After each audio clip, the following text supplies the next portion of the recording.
So 18వ అధ్యాయము యయాతి యవ్వనమును మరల పొందుట అనేటువంటిది ఒక అధ్యాయం అన్నమాట. సో సో లక్ష్మీ శ్రీనివాసులు మాతాజీ, మీరు నహుషుని దగ్గర నుంచి ఆ బావిలో పడవేసెను వరకు చదవండి. ఆ తర్వాత వాసవి మాతాజీ అదృష్టవశాత్తు యయాతి రాజు దగ్గర నుంచి స్త్రీ సాంగత్యమును అనుభవించిన వరకు చదవండి. హరే కృష్ణ ప్రభుజీ, దండవత్ ప్రణామాలు. యయాతి యవనమును మరల పొందుట. నహుషుని పుత్రుడగు యయాతి చరిత్రము ఈ అధ్యాయమునందు వివరింపబడినది. యయాతి 5 పుత్రులలో కనిష్ఠుడగు పూరుడు తండ్రి యొక్క వార్ధక్యమును స్వీకరించెను. సహుషునికి 6 పుత్రులు కలరు. అతడు శాపవశమున అజగరముగా మారినప్పుడు జ్యేష్ఠపుత్రుడగు యతి సన్యాసమును స్వీకరించెను. అందువలన తర్వాత పుత్రుడగు యయాతి రాజయ్యను. దైవవశమున అతడు శుక్రాచార్యుని పుత్రికను వివాహమాడెను. శుక్రాచార్యుడు బ్రాహ్మణుడు, తాను క్షత్రుడైనను అతడు అతని పుత్రికను వివాహమాడెను. శుక్రాచార్యుని తనయగు దేవయానికి శర్మిష్ట అను సఖియుండెను. ఆమె వృషపర్వుని కుమార్తె. యయాతి శర్మిష్టను కూడా వివాహమాడెను. ఆ వివాహ వృత్తాంతము ఇట్లున్నది. ఒకప్పుడు శర్మిష్ట 1000 మంది చిలికెత్తులతో కలిసి జలక్రీడలలో ఉండెను. దేవయాని కూడా అతడునుండెను. ఉమాసహితునుగా శివుడు వృషభారూఢుడై వచ్చుటను గాంచినంతట ఆ కన్యలు వెంటనే వస్త్రములను ధరించిరి. కాని శర్మిష్ట పొరపాటున దేవయాని వస్త్రములను ధరించెను. అందులకు మిగుల క్రుద్ధురాలైన దేవయాని శర్మిష్టను దూషించెను. శర్మిష్ట కూడా మిగుల క్రుద్ధురాలై దేవయానిని దూషించి ఒక బావిలో పడవేశను. హరే కృష్ణ ప్రభుజీ, ధన్యవాదాలు. హరే కృష్ణ ప్రభుజీ. అదృష్టవశాత్తు యయాతి రాజు జలమును త్రాగుటకు బావి చెంతకు వచ్చి అందులో దేవయానిని గాంచి ఆమెను రక్షించెను. ఆ విధముగా దేవయాని యయాతిని భర్తగా వరించెను. పిమ్మట ఆమె బిగ్గరగా రోదించుచు శర్మిష్ట వ్యవహారమును గూర్చి తండ్రికి తెలియజేసెను. అది వినిన శుక్రాచార్యుడు కోపంతో శర్మిష్ట తండ్రియగు వృషపర్వుని దండింపగోరెను. కాని వృషపర్వుడు శర్మిష్టను దేవయానికి దాసిగా చేసి శుక్రాచార్యుని శాంతింపజేసెను. అందువలన దేవయానికి దాసిగా శర్మిష్ట కూడా ఆమె భర్త గృహమునకు వెడలెను. దేవయాని పుత్రవతి యగుటను గాంచి శర్మిష్ట కూడా పుత్రవతి కాగోరెను.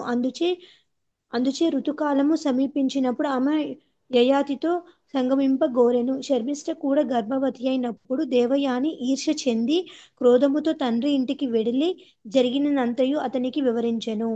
శుక్రాచార్యుడు తిరిగి క్రుద్ధుడై ముదుసలివి కమ్మని యయాతిని శపించెను. కాని యయాతి మిగుల వేడుకొనగా శుక్రాచార్యుడు అతని ఎడ దయగోని ఆ వార్ధక్యమును యైవనవంతుడగు ఒక పుత్రునికి వసగగలిగేడి వరమును ప్రసాదించెను. అప్పుడు యయాతి తన వార్ధక్యమును కనిష్ట పుత్రుడగు పురునకు ఇచ్చి అతని యవనమును స్వీకరించిన వాడే శ్రీ సాంగత్యము అనుభవించెను. హరే కృష్ణ ప్రభుజీ. Thank you Prabhuji. శ్రీ సుఖం వాచ యతిర్యయాతి సంయాతి రాయతిర్వీయతి కృతి షడిమే నహూషస్యాసన్నింద్రియాణీవ దేహినా రాజ్యం నైత్యద్యతి పిత్రా దత్తం తత్పరిమాణవేత్ యత్ర ప్రవిష్ట పురుష ఆత్మానం నావబుధ్యతే. విజయలక్ష్మి మాతాజీ, మీరు 1-2 శ్లోకాలు అనువాదం చదవండి. ఆ తర్వాత లక్ష్మీ మాతాజీ మీరు భాష్యం చదవండి. మహాలక్ష్మి మాతాజీ. హరే కృష్ణ ప్రభు. సుఖదేవ గోస్వామి పలికెను. పరీక్షిత్ మహారాజా, దేహధారి అగు జీవునికి 6 ఇంద్రియములు ఉన్నట్లుగా నహుషునికి యతి, యయాతి, సంయాతి, ఆయతి, వియతి, కృతి అను 6 పుత్రులు కలిగిరి. రెండో శ్లోకం.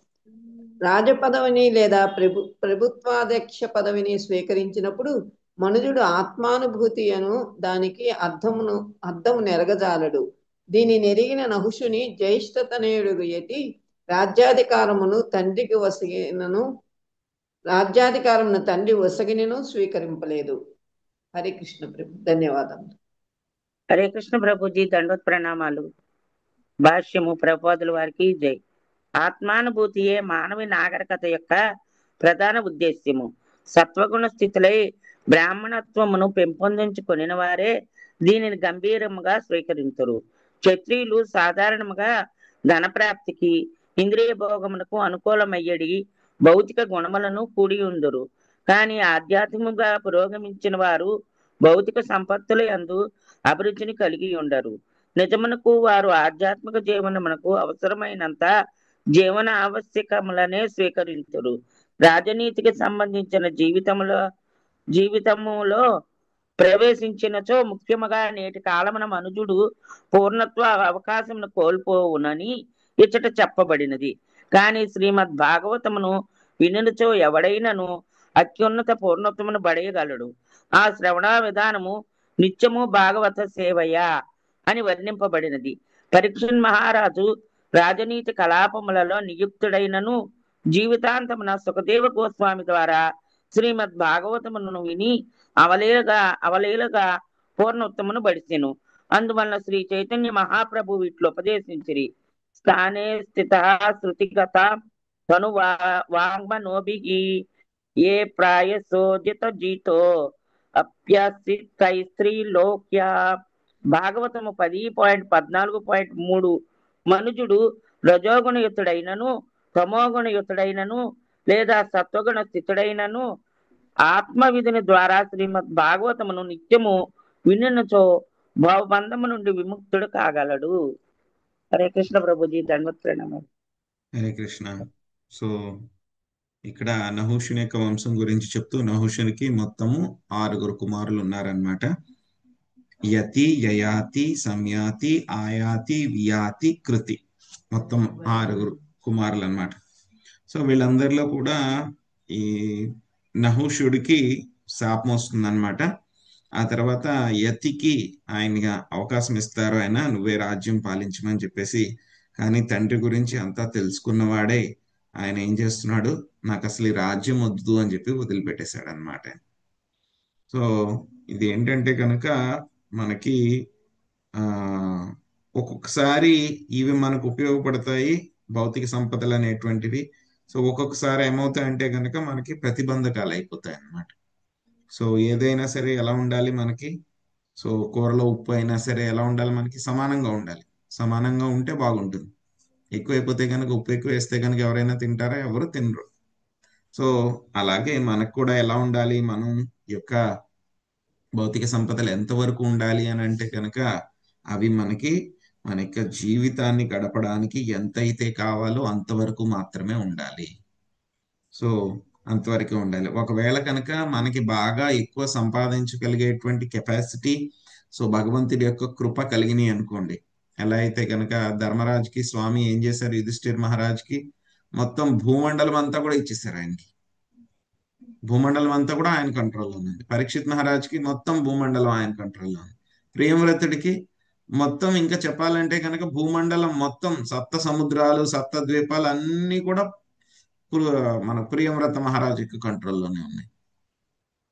సో అలాగా ఆయన ఇచ్చినా సరే ఏం చేస్తారు, ఆ యొక్క భక్తులందరూ కూడా ఏం చేస్తారు, మనకి అవన్నీ కూడా తిరిగి స్వామి యొక్క సేవలోనే వాళ్ళు ఉపయోగిస్తారు, ఇంద్రియ భోగాలకి ఉపయోగించరు అనమాట.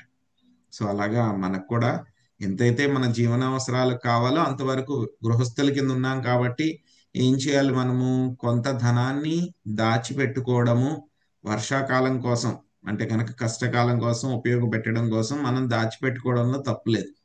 కానీ ఏంటంటే కొంతమంది ఎలా ఉంటారంటే కనుక మొత్తం ఇంకా అదే పని యొక్క ఆత్మ సాక్షాత్కారం గురించి, ఆత్మానుభూతి గురించి ప్రయత్నించకుండా జీవితాంతం వరకు కూడా వాళ్ళు ధనం సంపాదిస్తూనే ఉంటారు. నా తరానికి సరిపోయింది, 2వ తరానికి కూడా సరిపోయింది, 3వ తరానికి కూడా సరిపోయింది, 7 తరాలకు కూడా నేను కూడబెట్టాలి అని అనుకుంటారు. కానీ గుర్తుపెట్టుకుంటారా, 2వ తరం వాళ్ళు, 3వ తరం వాళ్ళే వాళ్ళ ఇంట్లో ఆయన ఫోటో పెట్టుకోరు. మీరు సంపాదించి ఇచ్చినా సరే ఇప్పుడు చూస్తే 3వ తరం వాళ్ళకి, ఇంకా 4వ తరం వాళ్ళకి అసలు మీ గురించి తెలియదు ఏమీ. సో శ్రాద్ధ సెరమనీలో పేర్లు చెప్పారు అనుకోండి, ఆ పేర్లే గుర్తుండవు మనకి. మీ తాత పేరేంటి, ముత్తాత పేరేంటి, వాళ్ళ నాన్నగారి పేరేంటంటే మనకి బ్లాంక్ ఫేసే. ఏదో పేరంటే కనుక గుర్తుపెట్టుకుని చెప్పుకుంటాం కానీ అసలు వాళ్ళు ఏం చేశారు, ఏం సంపాదించారు అనేటువంటి తెలియదు. ఎవరో మహా గ్రేట్ పర్సనాలిటీలు, టాటాలు, బిర్లాలు, లేకపోతే పెద్ద పెద్ద రాజులు, అలాంటి వాళ్ళు అయితే కనుక మా వంశం ఇది ఇది అని చెప్పి రాసి పెట్టుకుంటారు, రికార్డ్స్ అన్ని ఉంటాయి. కానీ మామూలుగా ఉండేటువంటి ప్రజలకి ఎవరికి కూడాను, సో మాక్సిమం అంటే మన తాత గురించి తెలుస్తుంది పిల్లలకి, ఆ ముత్తాత గురించి ఎవరికైనా తెలుస్తుందా? ఏమీ తెలియదు. ఎంతమందికి తెలుసు మీ ముత్తాత గారు నాన్నగారి గురించి ఈ రోజు? తెలియదు అసలు, ఆయన పేరే తెలియదు. ఒకవేళ కనుక ఇదివరకు ఏం చేసేవాళ్ళు అని అంటే కనుక తాత పేరు మనవడికి పెట్టేవారు, ఆ తర్వాత మళ్ళీ కొడుకు పేరు మళ్ళీ వాళ్ళ మనవడి యొక్క ముని మనవడికి పెట్టేవారు. సో అలాగే ఏమైనా పేర్లు రిపీట్ అయితే కనుక వాళ్ళ పేరు ఇది అని చెప్పి తెలుసుకోవడం తప్పితే కనుక 4వ జనరేషన్ పేరు తెలియదు మనకి. సో అలాంటప్పుడు 7 తరాల వాళ్ళకు కూడా నేను సంపాదించి పెట్టాలి అని అనుకోవడం ఏమిటి, అది పెద్ద మూర్ఖత్వము. మన గురించి ఎవ్వరూ పట్టించుకోరు. కాబట్టి మనం ఏం చేయాలి, మనందరికంటే అందరికీ కూడా ఉన్నటువంటి చాలా విలువైన వస్తువు ఏంటి అంటే కనుక మన జీవితంలో సమయము చాలా విలువైంది అన్నమాట. ఒక్కొక్కసారి మనం వృధా చేస్తూ ఉంటాము, తెలియని వాళ్ళు దాన్ని వేస్ట్ చేస్తూ ఉంటారు. కానీ అన్నిటికంటే చాలా వాల్యుబుల్ ఏంటి, సమయం అన్నమాట. ఎంత డబ్బులు కావాలంటే కనుక అయినా సరే సంపాదించుకోవచ్చు, కానీ వెళ్ళిపోయినటువంటి సమయాన్ని మళ్ళీ వెనక్కి తీసుకుని రాలేము అన్నమాట. సో అందుకే మనకి భాగవతంలో మొదట్లోనే చెప్పారు, ఏం చెప్పారు, ఆయుర్హరతి వై పుంసాన్ ఉద్యాన్నష్టాంచయాన్నసౌ తస్యార్ధేయక్షణానీత ఉత్తమ శ్లోక వార్తయా. ఆయువు ఏం చేస్తుందంట, సూర్యుడు ప్రతిరోజు కూడా ఆయన ఉదయిస్తూ ఉంటాడంట, అస్తమిస్తూ ఉంటాడనమాట. సో ఆయన ఉదయించాడు అస్తమించాడు అని అంటే కనుక భలే అయిపోయిందిలే, రోజు ఆయన చేస్తూ ఉంటాడు అని అంటే కనుక మనం ఆనందపడాల్సింది ఏమీ లేదు అందులో. ఏం చేస్తున్నాడు ఆయన, ప్రతిరోజు ఉదయిస్తున్నాడు అస్తమిస్తున్నాడు. ఒక రోజు అయిపోయిందంటే ఏమిటి, మన బ్యాలెన్స్ ఏదైతే ఉందో లైఫ్ టైం దాంట్లోంచి -1 డే తగ్గించేస్తున్నాడు. ప్రతిరోజు ఆయన పని ఆయన చేసుకుంటున్నాడు, ఉదయిస్తున్నాడు అస్తమిస్తున్నాడు, కానీ మన లైఫ్ టైం ఏమవుతుంది, తగ్గిపోతూ ఉంది. మనం ఏదో పెద్దవాళ్ళు అయిపోయామని చెప్పి బర్త్డే 20వ బర్త్డే, 40వ బర్త్డే, 50వ బర్త్డే, షష్ఠి పూర్తి, సప్తమ పూర్తి, అదేదో పెద్ద ఫంక్షన్ లాగా సెలబ్రేట్ చేసుకున్నారు కొంతమంది. షష్ఠి పూర్తి అది ఇది అని ఎందుకు సెలబ్రేట్ చేసుకోవాలి? 60 సంవత్సరాలు నీ జీవితంలో ఏమీ చేయలేదు, భగవంతుడి కోసం నువ్వు ఏమీ చేయలేదు, ఆత్మ సాక్షాత్కారం గురించి ఏమీ చేయలేదు, ఒక ప్లాన్ లేదు, పద్ధతి లేదు, పాడు లేదు, మళ్ళీ సెలబ్రేషన్ మాత్రం చేసుకుంటున్నాను. ఎందుకు సెలబ్రేషన్ చేసుకోవాలి? 60 సంవత్సరాలు అయిపోయిందని నువ్వు ఏం సాధించావని చెప్పి 60 సంవత్సరాల్లో నువ్వు భగవంతుడికి ఏం సేవ చేసావని చెప్పి నీకు 60 సంవత్సరాలు ఉన్న 100 సంవత్సరాలు 80 సంవత్సరాలే అనుకుంటే 60 సంవత్సరాలు అంటే కనుక ఎంత అయిపోయింది నీది? 75% అయిపోయింది నీది. ఇంకా 25% మాత్రమే మిగిలింది. అప్పుడైనా సరే నువ్వు ఏమైనా చేయడానికి మొదలు పెడుతున్నావా? అది ఆలోచించట్లేదు.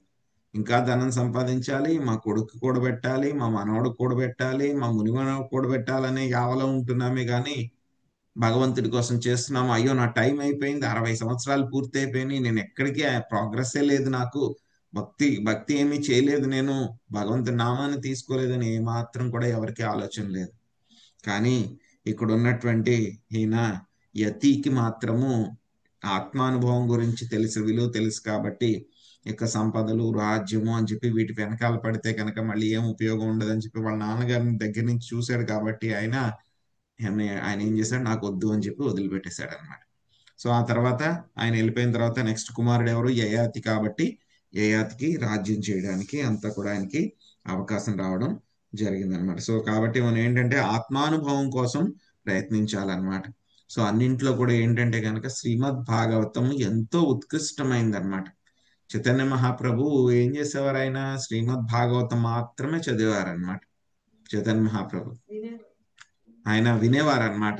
సో గదాధర పండిత్ చెప్తూ ఉంటే కనుక శ్రీమద్ భాగవతము ఆయన చదువుతూ ఉండేవారు, గదాధర పండిత్ చైతన్య మహాప్రభు వింటూ ఉండేవారు. ఆయన ఫేవరెట్ పాస్ టైమ్స్ ఏమిటి, ధ్రువ చరిత్ర, ప్రహ్లాద్ చరిత్ర. ఆ రెండు కూడా ఎక్కడ వింటూ ఉండేవారు, ఇద్దరు కూడా కలిసి ఎక్కడ డిస్కషన్ చేసుకుంటూ ఉండేవారు, తోట గోపీనాథ్ టెంపుల్. తోట గోపీనాథ్ పూరిలో కూర్చుని వాళ్ళిద్దరూ డిస్కషన్ చేసుకుంటూ ఉండేవారు అనమాట.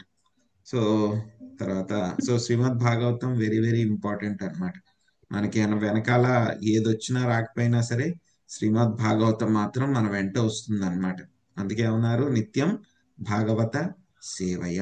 ప్రతిరోజు కూడా మనం భాగవతాన్ని సేవ చేయాలి. సేవ చేయాలంటే కనుక పుస్తకం పెట్టుకుని పూజించడం అనే కాదు, పుస్తకాన్ని గౌరవంగా చూడాలి, తప్పులేదు. కానీ ఏంటి, ఆ పుస్తకాన్ని తీసి రోజు మనము శ్రద్ధగా చదవాలన్నమాట. పితరి భ్రంసితే స్థానా దింద్రాణ్యాదర్శనాద్విజై ప్రాపితే జగరత్వం వై యయాతిరభవన్ నృపా చతసృష్వాదిసద్దిక్షు భ్రాతॄన్ భ్రాత్రాయ వీయసః కృతాదారో జుగోపోర్వీం కావ్యస్య వృష పర్వణ. శ్రీదేవి మాత చదవండి.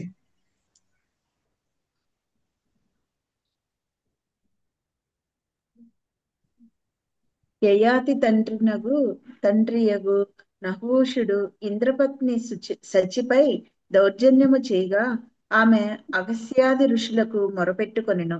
స్వర్గము నుండి పతనము చెంది అగజరము కమ్మని వారతనిని శపించిరి. అందువలన యయాతి రాజయ్యను. యయాతికి 4 సోదరులు కలరు. వారినతడు 4 దిక్కులను పరిపాలించుటకు ఆదేశించును. అతడు శుక్రాచార్యుని తనయగు దేవయానిని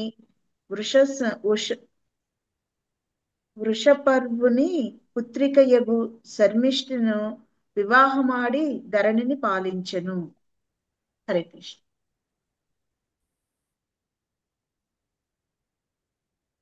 సో ఏమవుతుందంటే కనుక ఈ యొక్క నహూషుడు ఆయన మొత్తం మనం చెప్పుకున్నాం కదా, ఇంద్ర పదవి మీద కూర్చోవాలి అంటే కనుక 100 అశ్వమేధ యజ్ఞాలు చేయాలన్నమాట. ఒకసారి ఏమవుతుందంటే కనుక ఇంద్రుడికి శాపవశాత్తు ఆయన ఇంద్ర పదవి మీద అక్కడ కూర్చోలేడు అనమాట. సో ఇంద్రుడు ఎవరో ఒకళ్ళు కావాలి. అప్పుడు ఏం చేస్తారంటే కనుక ఈయన అప్పట్లో ఉన్న వాళ్ళు ఎవరున్నారు, అన్ని అశ్వమేధ యజ్ఞాలు చేసిన వాళ్ళు ఎవరున్నారు అని అంటే కనుక చూస్తే, సో టాప్ స్కోరర్ ఎవరు, 100 రన్స్ కావాలి. బట్ 94 రన్స్ ఉన్నాయన్నమాట ఎవరి దగ్గర, నహూషా దగ్గర ఉన్నాయి. సో కాబట్టి ఏం చేశారు, మిగతా దేవతలందరూ కూడా వాళ్ళ దగ్గర ఒక్కొక్క రన్ ఉంటే కనుక అవన్నీ కూడా మొత్తం నహూషాకి ఇస్తే కనుక 100 రన్స్ అయినాయి. అంటే 100 అశ్వమేధ యజ్ఞాలు చేసినటువంటి ఫలితం వచ్చింది అనమాట నహూషుడికి. సో నహూషుడిని తీసుకుని వెళ్ళి ఆ యొక్క ఇంద్ర పదవి మీద కూర్చోబెట్టారు, ఇంద్రుడి కింద చేశారనమాట. సో అంతా బాగానే ఉంది, నహూషుడు అంతా బాగానే చేస్తున్నాడు. సో ఇక స్వర్గంలో మిగతా వాళ్ళు అందరూ కూడా ఉంటారు కదా, మిగతా అప్సరసలు వాళ్ళు వీళ్ళందరూ ఉంటారు, వాళ్ళందరినీ కూడా ఎంజాయ్ చేస్తున్నాడు, అంత బాగానే ఉంది. కానీ ఏమైంది, ఇంకా చూస్తే గనక ఇంద్రుడు ఇంకేం చేసేవాడు ఎంజాయ్ చేయడానికి అని అంటే కనుక గుర్తొచ్చింది, ఇంద్రుడి యొక్క భార్య సచీదేవి ఉంటుంది అనమాట. సో ఇప్పుడు నేను ఇంద్రుడిని కదా, కాబట్టి సచీదేవిని నాకు కూడా ఆవిడని అనుభవించాలి అని చెప్పి ఆయనకి అనిపించింది అనమాట. సో అప్పుడు సచీదేవి దగ్గరికి వెళ్ళి, నేను కూడా నిన్ను అనుభవించాలి, నేను ఇంద్రుడిని కాబట్టి నువ్వు నాకు వశం కావాలి అని చెప్పి బలవంత పెడతారనమాట. ఆవిడ ఏం చేస్తుందంటే కనుక నాకు కొంచెం సమయం ఇవ్వండి అని చెప్పి సమయం తీసుకుంటుంది.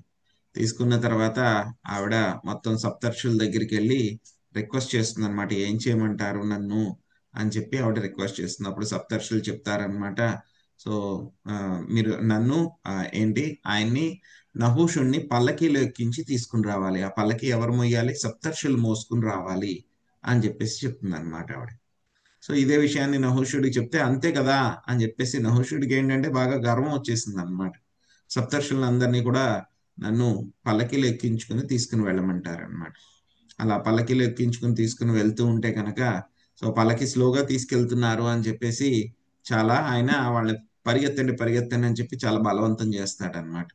సో అప్పుడు ఏం చేస్తారో సప్తర్షులు, అగస్త్యుడు వీళ్ళందరూ కూడా ఏం చేస్తారో, ఈ యొక్క నహూషుడిని నువ్వు కొండచీల వైపు, నువ్వు అసలు ఇంద్ర పదవికి నువ్వు సరికానటువంటి వాడివి అని చెప్పేసి నహూషుడిని శపిస్తారనమాట. సో అప్పుడు నహూషుడు ఏమైపోతాడు, ఇంద్ర పదవి నుంచి కింద పడిపోయి కొండచీల అయిపోతాడు అనమాట, శాపవశాత్తు అనమాట.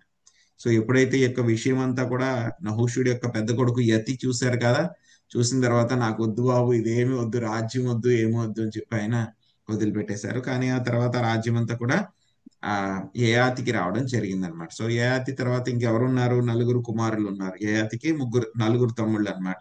సంయాతి, ఆయాతి, వియాతి, కృతి. వాళ్ళ నలుగురికి కూడా 4 దిక్కులు కూడా నువ్వు పరిపాలన చేసుకోమని చెప్పేసి వాళ్ళందరికీ కూడా ఇచ్చేసారనమాట. ఆ తర్వాత మళ్ళీ పరీక్షిత్ మహారాజు చెప్తున్నారనమాట. సో యయాతి ఏం చేశారు అంటే కనుక శుక్రాచార్యుడి యొక్క కుమార్తె అయినటువంటి శర్మిష్ఠని, అదే విధంగా ఆ ఈ యొక్క శర్మిష్ఠ, దేవయాని, శుక్రాచార్యుని యొక్క కుమార్తె ఎవరు? దేవయాని. తర్వాత వృషపర్వుని యొక్క కుమార్తె అయినటువంటి శర్మిష్ఠ. వీళ్ళిద్దరిని కూడా వివాహం చేసుకున్నారు అని చెప్పి చెప్తారనమాట. సో వెంటనే పరీక్షిత్ మహారాజు ప్రశ్న వేస్తారనమాట. సో యయాతి ఏంటి? క్షత్రియుడు ఆయన. సో ఈ యొక్క వృషపర్వుడు అదేవిధంగా శుక్రాచార్యుడు ఇద్దరు కూడా బ్రాహ్మణులు. వాళ్ళిద్దరు కూడా అంటే వాళ్ళ యొక్క కుమార్తెలు కూడా బ్రాహ్మణులే అన్నమాట. సో 2 రకాలైనటువంటి వివాహాలు, అనులోమ ప్రతిలోమ అన్నమాట. సో అనులోమ వివాహము అని అంటే కనుక, సో సింపుల్ లాజిక్ ఏంటంటే కనుక అనులోమ వివాహానికి సో పురుషుడు ఉన్నత కులానికి చెందినవాడై ఉండాలి, స్త్రీ తక్కువ కులానికి చెందినదై ఉండాలి. అదే అనులోమ వివాహం అన్నమాట.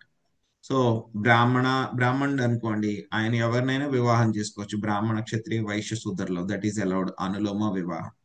సో క్షత్రియుడు అనుకోండి, సో క్షత్రియుడు, శూద్రుడు, వైశ్యుడు ఎవరినైనా ఆయన వివాహం చేసుకోవచ్చు ఆ స్త్రీని.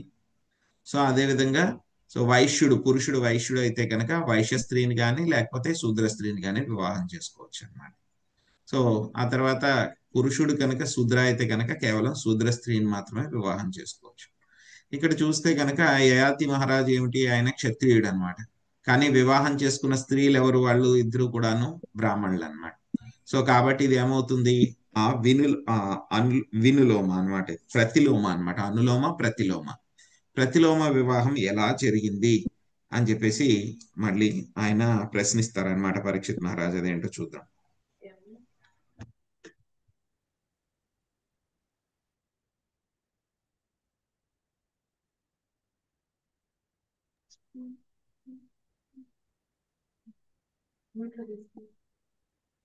శ్రీరాజోవాచ బ్రహ్మర్షి భగవాన్ కావ్యః క్షత్రబంధుశ్చ నాహుషా రాజన్యా విప్రయో కస్మా ద్వివాహా ప్రతిలోమకః.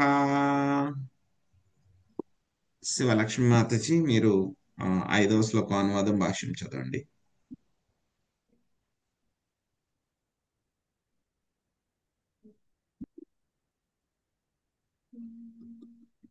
రాజేశ్వరి మాతాజీ మీరు చదవండి. హరే కృష్ణ ప్రభు హరే దండ కృష్ణ ప్రభుజీ చదవమన్నారండి. హరే కృష్ణ.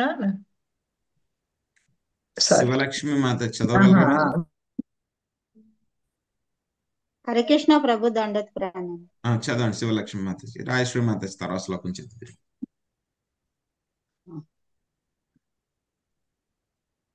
చదవండి మాతాజీ. శివలక్ష్మి మాతాజీ చదవండి. శివలక్ష్మి మాతాజీ లేరు, రాజేశ్వరి మాతాజీ. అయితే రాజేశ్వరి మాతాజీ మీరు చదవండి, నాకు మాట వినిపించినట్టు అనిపించి. ఓకే.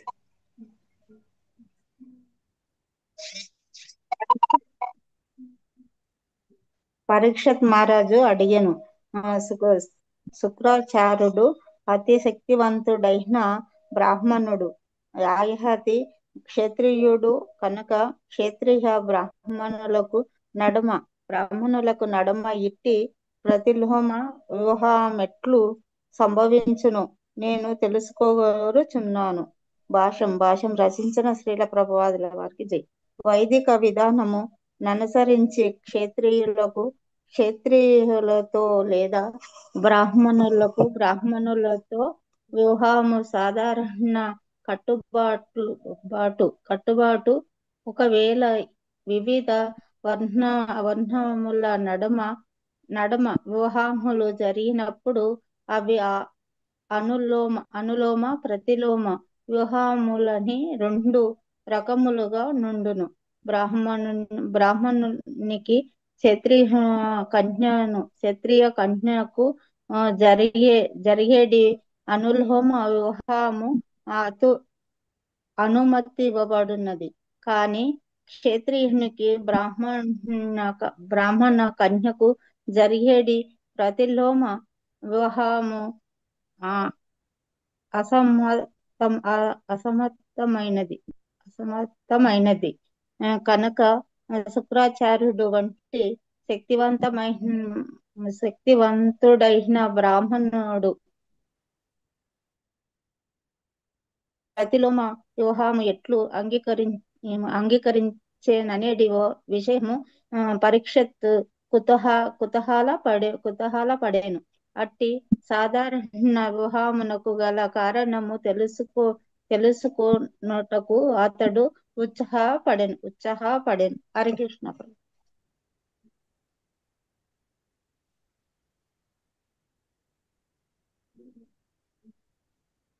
श्रीसुकं वाच एकदा दानवेन्द्रस्य शर्मिष्ठा नाम कन्यका सखी सहस्रसंयुक्ता गुरुपुत्र्या च भामिनी देवयान्या पुरोद्याने पुष्पिताद्रुमसङ्कुले व्यचरत् कीलगीता లీనాలీని పులిని బలా.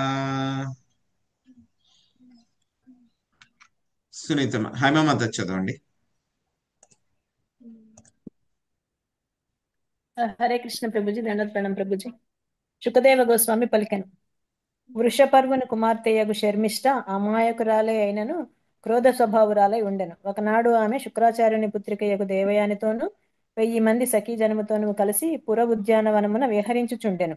ఆ ఉద్యానవనము కలువలతోనూ ఫలపుష్పభరితమగు వృక్షములతోనూ నిండి ఉండి తీయగా గానము చేసేడు తుమ్మెదలకు పక్షులకు ఆవాసమై ఉండెను. హరే కృష్ణ ప్రభుజీ. Thank you Prabhuji. తాచలాసయమా సద్య కన్యాకమలలోచనా తీరేణ్యస్యాదుకూలాని విజహ్రూసించితీర్మిధా వీక్షవ్రజంతం గిరీశం సహదేవ్యా వృషస్థితం సహసోత్తీర్య వాసాంసి పర్యధుర్వీడితా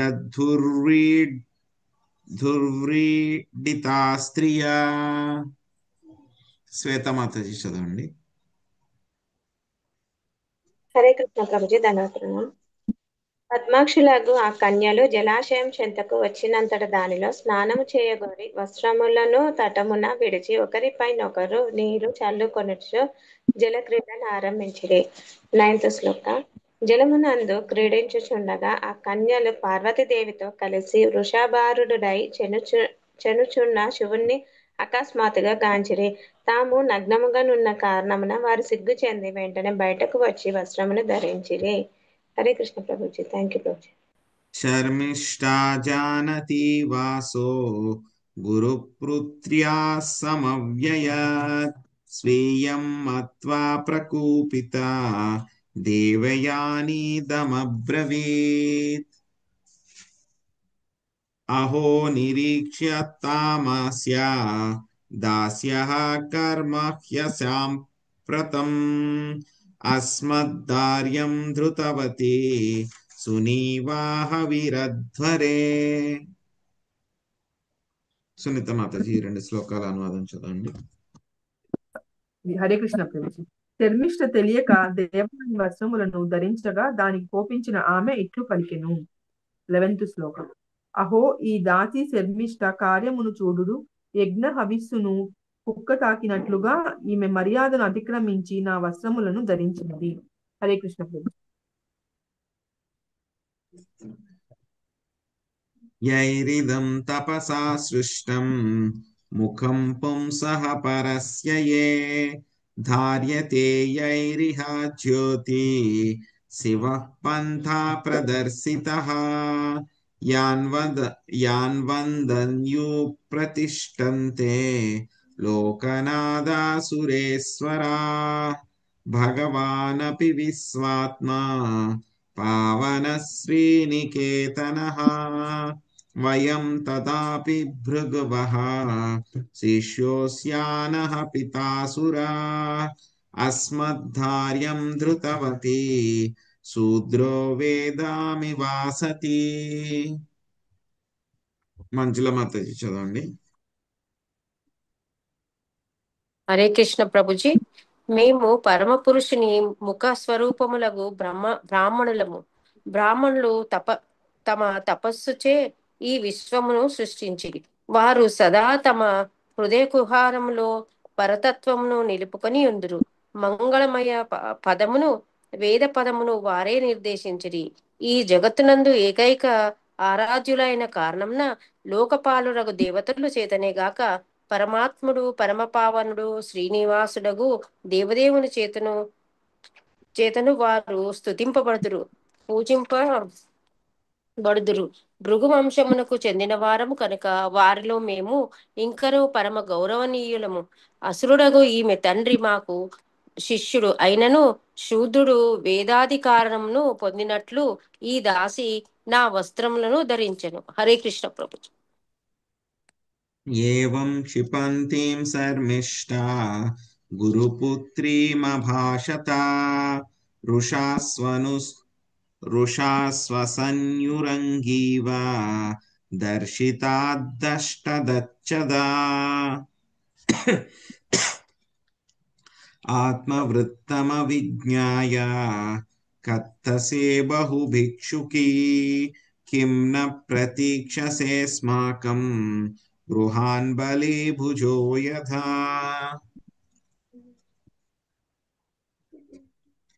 మహాలక్ష్మి మాత చదవండి 2 శ్లోకాలు అనువాదం భాష్యం.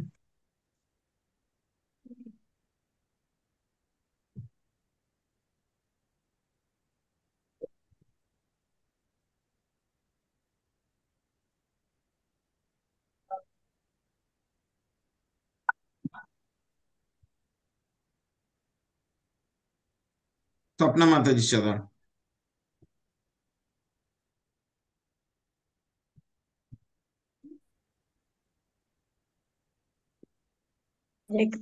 హరే కృష్ణ ప్రభు. 16 కదా ప్రభు? 15-16 మాతాజీ.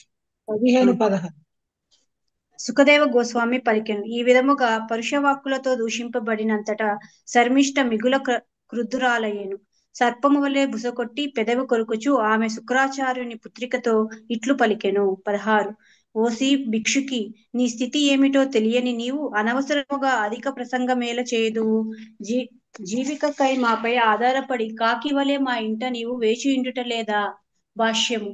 కాకులకు స్వతంత్ర జీవనము లేదు. గృహస్థులు చెత్తకుండీలో పారవేసిన అన్నపు మెతుకుల పైననే అవి పూర్తిగా ఆధారపడి ఉండును. బ్రాహ్మణుడు శిష్యుల పైననే ఆధారపడును కనుక దేవయానిచే తీవ్రముగా దూషింపబడినప్పుడు శర్మిష్ఠ ఆమెను కాకుల వంటి బిచ్చగాండ్ర వంశమునకు చెందినదని ఆక్షేపించెను. కొద్దిపాటి ప్రేరణకే వాగ్యుద్యమునకు దిగుట స్త్రీల యొక్క స్వభావము. అనంతకాలముగా ఇది వారి స్వభావమై ఉన్నట్లు ఈ సంఘటనను బట్టి మనము గాంచవచ్చును. హరే కృష్ణ. హరే కృష్ణ. సో ఇక్కడ మనకి చూస్తాం, ఇక్కడ దేవయాని ఏం చేసింది, వాళ్ళ యొక్క వంశం గురించి, బ్రాహ్మణుల గురించి. యాక్చువల్ గా బ్రాహ్మణులు వాళ్ళు గొప్పవాళ్ళే, అందులో ఏమీ డౌట్ లేదనమాట. సో ఈవెన్ శ్రీకృష్ణ భగవానుడు వచ్చినప్పుడు కూడా ఆయన ఏం చేశారు, మొట్టమొదటి ప్రిఫరెన్స్ ఎవరికి ఇచ్చేవారు? బ్రాహ్మణులకి, గోబ్రాహ్మణ. అందుకే చెప్తారు కదా, నమో బ్రాహ్మణ్య దేవాయ గోబ్రాహ్మణ హితాయ చ జగద్దితాయ కృష్ణాయ గోవిందాయ నమో నమః. సో మొట్టమొదటిగా ఆయన ఎవరిని రక్షించేది? బ్రాహ్మణుల్ని, ఆవుల్ని, ఇద్దరిని కూడా ఆయన రక్షిస్తారనమాట. సో బ్రాహ్మణుల్ని ఆయన ఎప్పుడు కూడా ఎలా చూసుకుంటారు? ఆయన తల మీద పెట్టుకుని చూసుకుంటారనమాట. సో బ్రాహ్మణుల మాటకి అంత విలువిస్తారనమాట ఆయన. సో ఈవెన్ బలరాముడు కూడా బ్రాహ్మణుల మాటకి అదే విధంగా విలువిస్తారనమాట. సో ఎప్పుడైతే గనక చంపేస్తారు కదా,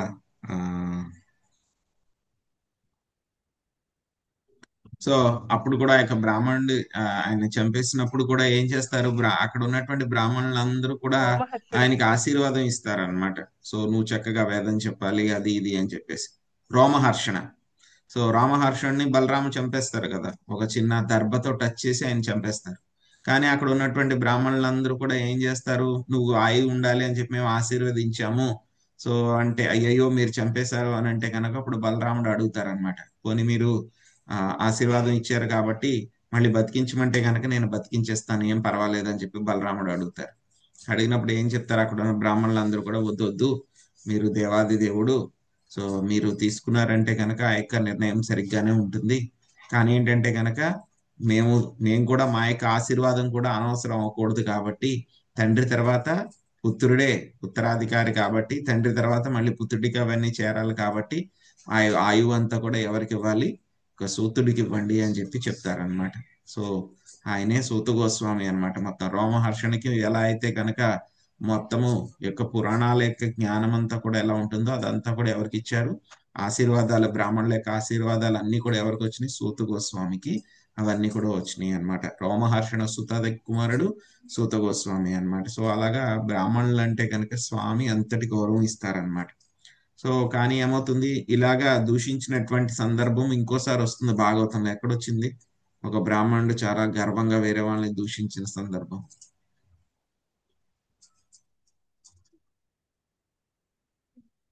మర్చిపోయారు అందరూ. నిమి మహారాజు ప్రభుజీ. క్వశ్చన్ చెప్పండి ప్రభుజీ. మొదటి స్కందంలో వస్తుంది. ఏంటి ప్రభుజీ క్వశ్చన్? ఒక బ్రాహ్మణుడు వాళ్ళ యొక్క వంశాన్ని చాలా గొప్పగా అనుకుని వేరే వాళ్ళని దూషిస్తారనమాట. దూషిస్తే శపిస్తారనమాట. ఎవరిని శపిస్తారు? పరీక్షిత్ మహారాజు. Yes, correct. శృంగి కూడా ఏం చేస్తారు? పరీక్షిత్ మహారాజుని ఆ విధంగానే దూషించి శపిస్తారనమాట.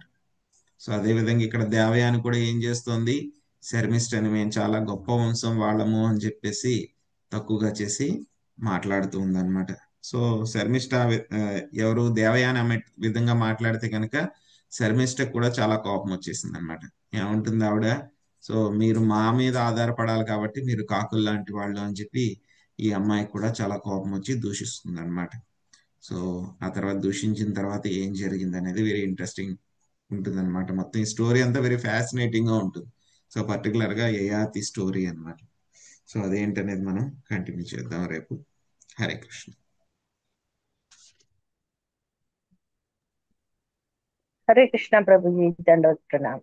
హరే కృష్ణ. వాంఛా కల్పతరుభ్యశ్చ కృపా సింధుభ్యైవ చ పతితానాం పావనేభ్యో వైష్ణవేభ్యో నమో నమః. అనంత కోటి వైష్ణవ వృందకి తేల ప్రభుపాదికి నిదాయ గౌర ప్రేమానందే హరి హరి. హరే కృష్ణ ప్రభుజీ. హరే కృష్ణ ప్రభుజీ. థాంక్యూ.